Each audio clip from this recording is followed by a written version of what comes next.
This Gabby's Dollhouse mascot just arrived and we're gonna fix it.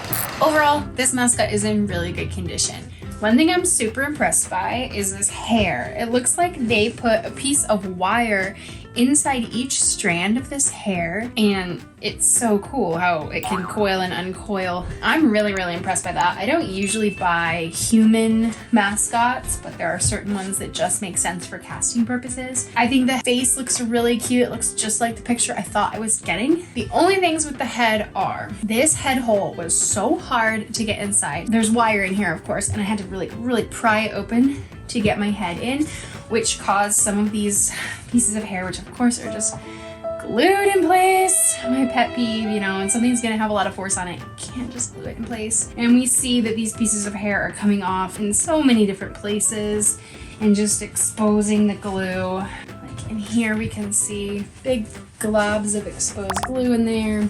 So I will hand sew the hair onto the head in a few places where I know it's really gonna need it. And then in conjunction with that problem of the head hole being too small, even with me prying the hole open as much as I can, my face is just sitting on this foam. Like my whole nose is pressed up against it. And I know that performers are gonna complain about that. So I'm gonna take a Persona blade and carve out some of this foam here so that I'm kind of like building a dome for where my face will sit. If that's too rough, what I can do is take a piece of fleece or felt and hot glue that inside, or use contact cement to glue that inside so that there's something softer than the upholstery foam that my face will be rubbing against. But this is a really great trick for if your mascots arrive and the space inside is just too small for your head, you can always carve out some of the foam inside to make it more comfortable. Next, these feet I love. They built legs that are attached to the feet, and these fit so well. Like most mascot feet, when you put them on, they're moving around and they're super floppy and not good. Oh.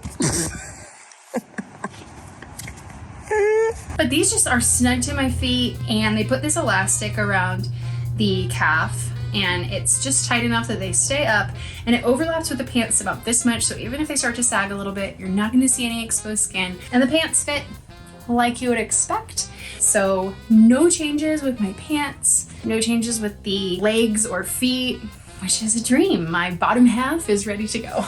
And then no real changes with the shirt either.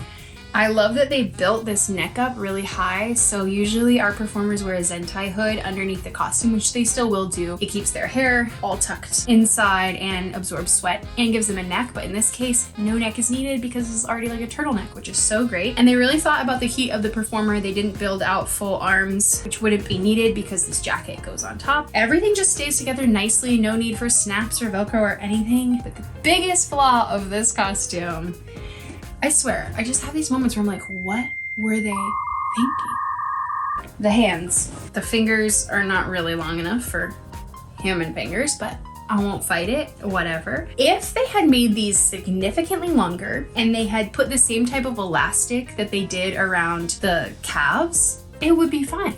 No issues. But there's no elastic here. There's nothing to keep it in place, and it's not long enough. So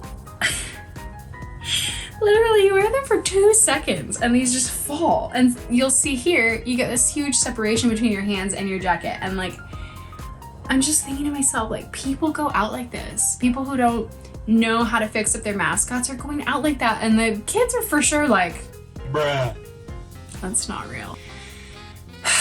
It's not a good look, you know? So what we're gonna do is we are going to sew these hands to the jacket. So when I sew this on, I'm gonna keep something in mind. Now the length of the performer's arm is finite to this jacket and hand. So because they didn't give us much extra material, I'm going to sew it with just the hem as the overlap. I'm not gonna like pull it down further because then only people with really short arms can wear this. So I wanna keep that in mind as I make this adjustment of like, don't overlap it hardly at all. So I could do this one of two ways. I could do it on a machine, but then we're gonna see, we already have like a line here where this was sewn, so not a huge deal if we have another one. So I could just put it on a machine and sew it and have one more line of white thread. Or if I wanna make that seam invisible, I could do a hand stitch and only catch the inner layer of fleece with the skin. But in this case, I don't think that seam is very important at all. I'm just gonna machine sew it. But if you don't have a machine or you don't have experience doing that, you can totally hand sew that in place. So, okay, all I'm really gonna do is fix some of the hairs on the back of the head. I'm gonna carve out the inside of the face. Definitely gonna attach these hands. Let's get to work.